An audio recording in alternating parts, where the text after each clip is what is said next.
Pour celle-ci, on a une écriture fractionnaire. Donc on a un numérateur, un dénominateur, donc on est de la forme U sur V. U sur V, on a une formule, un peu compliquée d'ailleurs pour ça. La dérivée de la première, du numérateur plutôt, fois le dénominateur, moins le numérateur, fois la dérivée du dénominateur, le tout sur le dénominateur au carré. En bas, on ne développera jamais, parce que c'est le signe au final dont on aura besoin, et on a un carré ici, donc on laissera comme ça. Donc le repérage, il suffit de voir un trait de fraction pour savoir qu'on est dans le cas U sur V. U, c'est donc moins 2x carré plus 5x moins 3. V, c'est 5x plus 1.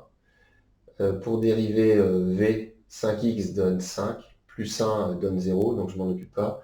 Ici, la constante moins 2, multipliée par la dérivée de x carré qui est 2x, plus 5x donne plus 5, moins 3 donne 0. J'arrange ceci, c'est-à-dire moins 4x plus 5. Vous pouvez évidemment directement écrire 2 descend à côté du moins 2 par produit. Donc on peut écrire directement moins 4x plus 5, ça pose évidemment pas de souci.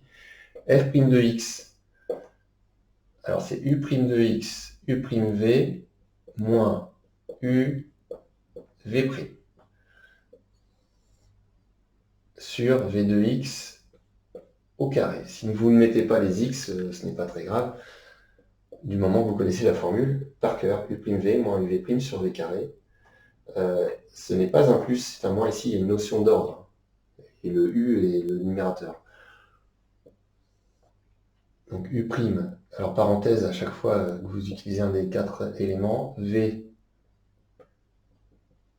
moins U V' sur V au carré, alors V c'est 5x plus 1 au carré. Alors ensuite, il n'y a plus qu'à développer le numérateur. Vous gardez, donc on ne développe pas le dénominateur, le numérateur, donc 4 termes pour la première partie. Attention ici, il y a changement de signe et on multiplie aussi par 5 en même temps. C'est pour ça que certains apprennent cette formule-là sous la forme V'U, parce que souvent le V' est plus simple et vous avez plus l'habitude de développer avec le 5 devant. Alors vous pouvez très bien mettre le 5 devant, juste à côté du moins pour développer, pour que ce soit éventuellement plus simple. Après, on regroupe les termes, c'est la réduction, et on ne peut pas faire mieux que ceci en termes de simplification. Donc on garde le carré, on ne développe pas en dessous. À l'avenir, on devra étudier le signe de choses comme ça, et on aura besoin de calculer le discriminant pour le numérateur.